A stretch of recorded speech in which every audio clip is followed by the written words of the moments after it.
Good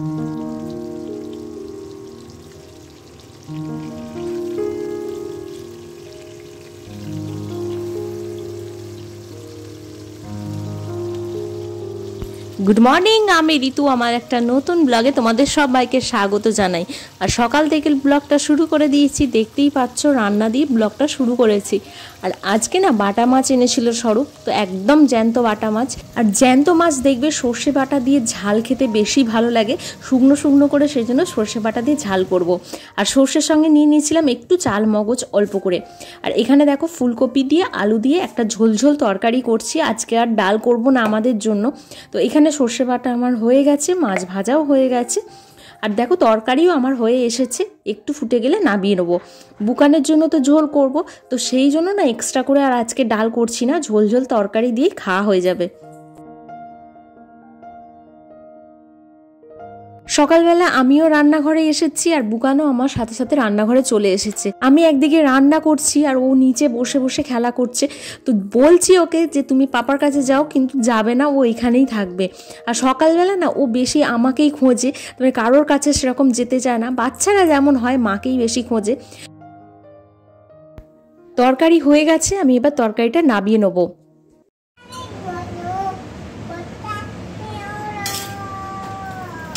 এইখানটা কি হয়েছে? রান্না করেছে, রান্না হয়েছে। কে রান্না করছে গো?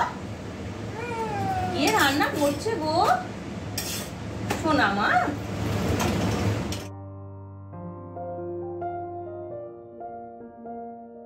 স্বরূপ তো ডিউটি চলে গেছে ওর টাইম মতো, আর বাবান যাবে স্কুলে, সেই জন্য একটু টিফিন করছি। আর দেখো আমি এখানে পরোটা করছি।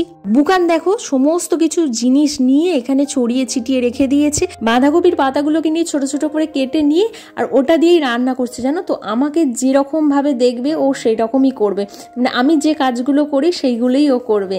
আমি সোফাতে বেড কভার পেতে রাখি, এটা তো তোমরা দেখতেই পাও।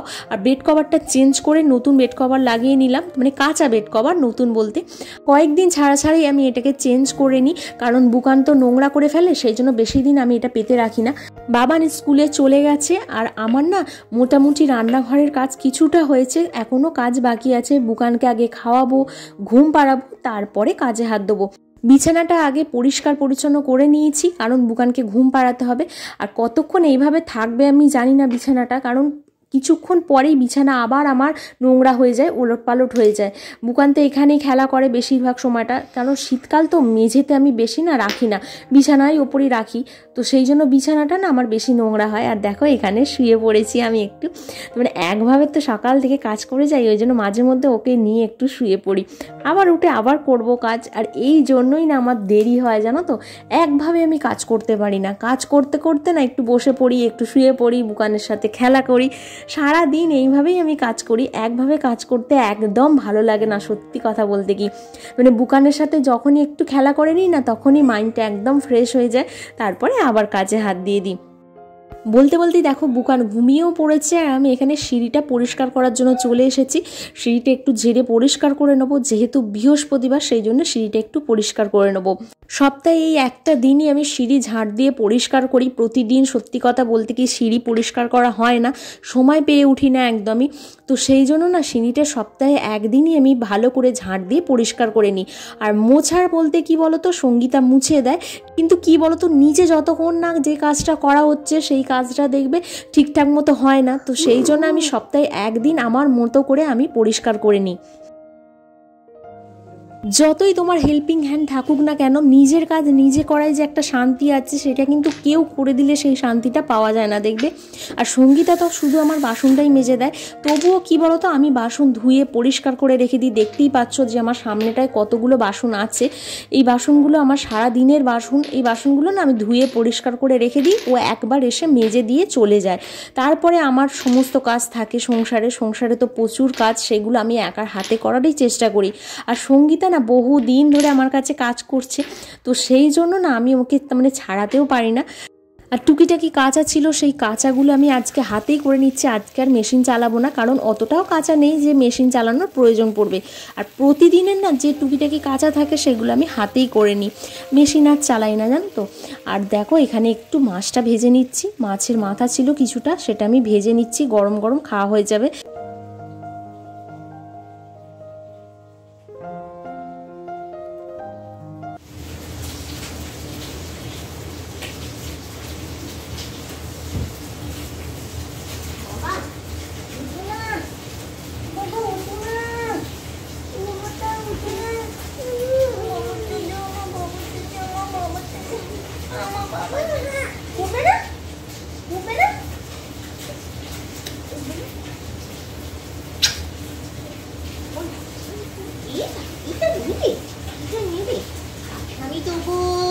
আমি দেবো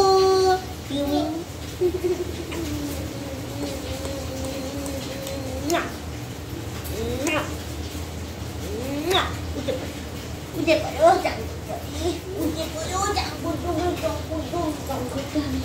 একটু আদর, একটু আদর। শোনো বাবাটা, আমার শোনো মাটা, কি করে কোনটা এটা? আচ্ছা আমি তো, তুমি আমাকে একটু সুন্দর করে আদর করে দাও, তোমাকে আমার আদর করে দাও, গলাটা জড়িয়ে ধরে, গলাটা জড়িয়ে বাবারে, ওরে বাবারে, ওরে বাবারে, কি আদর, কি আদর। চলো স্নান করতে হবে, স্নান করতে হবে, জল বসিয়ে দিয়েছি।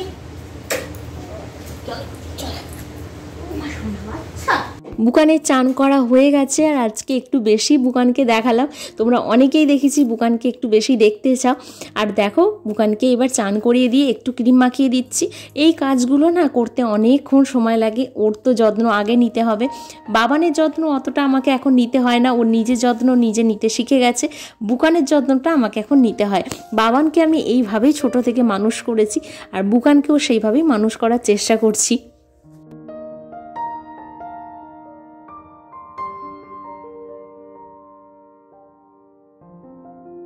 এই সমস্ত টুকিটাকি কাজ করতে করতে সময় যে কোথা থেকে বেরিয়ে যায় সেটা বুঝতেই পারি না। আগের সময়টা একরকমের ছিল, এখন সময়টা পুরোপুরি আলাদা। মানে আগে বুকান হওয়ার আগে না আমি এই সময়টা পুরোপুরি ফাঁকা থাকতাম, নিজের মতো করে সময় কাটাতাম।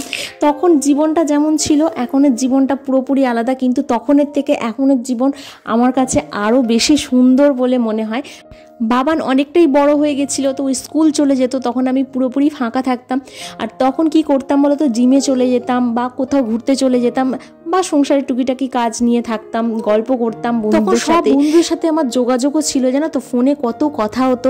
কিন্তু এখন একদম ফোন করার সময়ই পাই না। মা বাবা ফোন করলে তাদের সাথেও ঠিক মতো কথা বলারও সময় থাকে না এখন। মানে বুকানকে নিয়ে এতটাই ব্যস্ত হয়ে গেছি, আর সংসার নিয়েও ব্যস্ত হয়েছি। তবে কি বলো তো, যত লাইফে ব্যস্ত থাকবে তত তোমার মন ভালো থাকবে, তত তোমার মাইন্ডটা ফ্রেশ থাকবে, এটা আমি মনে করি। এখন কিন্তু সেই রকম চিন্তা করার মতো সময় নেই, সেই জন্যই যত রকমের যত কাজ নিয়ে থাকবে তত তুমি ভালো থাকবে। আর কাজ করলে না কোনো কিছু চিন্তা মাথার মধ্যে আসে না, শরীরও ভালো থাকে। আজকে একটু তড়কা করব, আর সেই রেসিপিটাই তোমাদের সাথে শেয়ার করব। আর আমার রেসিপিগুলো না তোমরা খুব ভালোবেসে দেখো, সেটা তো আমি বুঝতেই পারি। আর অনেকে কমেন্টসের মাধ্যমে অনেক ভালো ভালো কথা বলো, তো সেই জন্য না আরও আমার মনে হয় যে আমি যে রেসিপিগুলো নিজের বাড়িতে সবাইকে করে খাওয়াই সেগুলো তোমাদের সাথে একটু শেয়ার করি। অল্প পরিমাণে আমি সর্ষের তেল দিয়ে দিয়েছি বাটার। এবার দিয়েছি দেখো রসুন থেতো করে, রসুনটা একটুখানি থেতো করে নিয়েছি, নিয়ে এখানে ফোড়নে দিয়ে দিচ্ছি কসুরি মেথি। এই কটা জিনিস ফোড়নে দিলে না খুব ভালো খেতে হয়। গ্যাসের ফ্লেমটা আস্তে করে আমি রসুনটা ভাজতে থাকবো। গ্যাসের ফ্লেম কিন্তু আমি জোরে দেবো না, তাহলে রসুনটা আমার চুঙে যাবে। দেখো আমি কিছুটা মুগ কড়াই নিয়ে নিয়েছিলাম বিমড়ির ডাল, কালো ছিলকাওয়ালা যে বিমড়ির ডাল হয় সেই ডালটা আমি নিয়ে নিয়েছিলাম। আর নিয়ে নিয়েছিলাম কিছুটা পরিমাণে মটর ডাল, আর একটা গোটা পেঁয়াজ। এই কটা জিনিসকে দিয়ে অল্প পরিমাণে জল দিয়ে আমি প্রথমে প্রেসার কুক করে নিয়েছি। এবারে দেখো কড়াইতে আমি দিয়ে দিলাম পেঁয়াজ বেশ খানিকটা পরিমাণে দিতে হবে, কারণ পেঁয়াজটা যত দেবে তত খেতে ভালো হয়। আর এখানে আমি আদা, জিরে, চারমগজ সমস্ত কিছু বেটে আমি রেখে দিয়েছি, আর দিয়েছি অল্প পরিমাণে ধনে। এইগুলোকে বেটে আমি রেখে দিয়েছি আলাদা করে। এখানে দেখো পেঁয়াজটা ভালো করে আমি ভেজে নেব।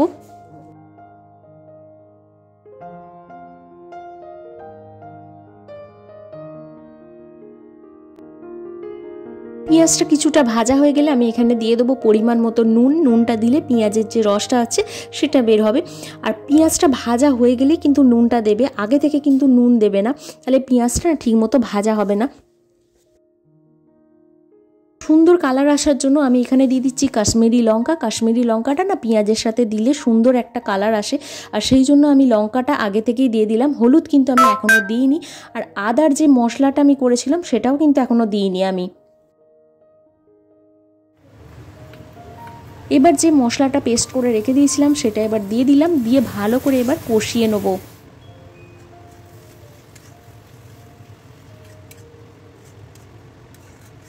যতক্ষণ না মশলার কালারটা চেঞ্জ হচ্ছে আর তেলটা যতক্ষণ না ছাড়ছে ততক্ষণ কষাতে হবে। আরেকটা জিনিস তোমরা লক্ষ্য করে দেখতেই পারো যে আমি লোহার কড়াতে তরকাটা করছি।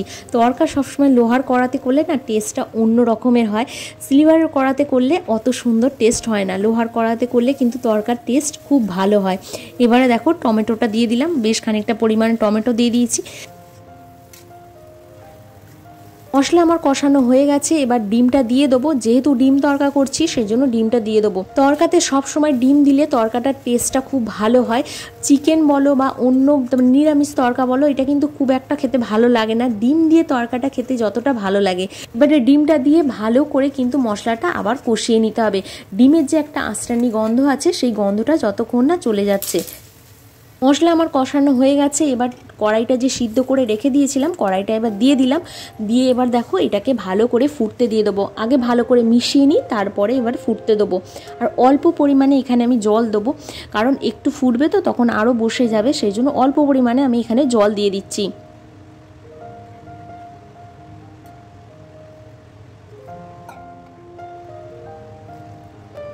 জল দেবার পর এবারে রেগুলারের ইউজ করা যে আমাদের মশলাগুলো আছে সেগুলো এক এক করে দিয়ে দেবো। অল্প পরিমাণে হলুদ দিলাম, দিয়ে দিলাম অল্প পরিমাণে গুঁড়ো লঙ্কা। এবারে দেখো কাশ্মীরি লঙ্কা অল্প একটু দিয়ে দিলাম আবারও, দিয়ে ভালো করে মিশিয়ে নিয়ে এটাকে এবার ফুটতে দিয়ে দেবো।